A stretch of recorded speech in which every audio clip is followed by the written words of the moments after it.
Now I want to trim off the excess bias that I have that's hanging over this top edge because I don't want the thickness when I do the top bias binding. I always leave a little bit extra hanging over because it makes it much easier for me to sew and much easier for it to get started. Then I'm going to do the bias on the top. I'm going to line up the fabric with the edge of the armor, and I'm going to again use my sewing foot as my guide, and I'm going to do a straight stitch all the way across. The straight stitch is so much easier than the curved stitch.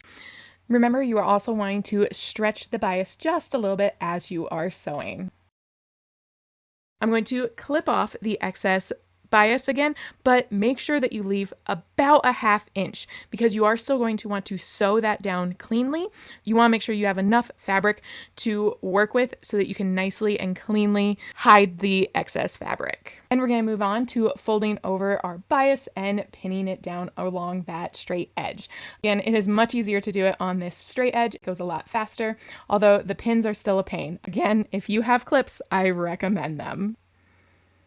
I do leave that little bit flapping on either end because we will be hand sewing that down next. Once I'm all pinned, I'm going to move back to my sewing machine and I'm going to stitch in the ditch all the way across. Remember, you're going to want to go a little bit slower so that you don't break a needle.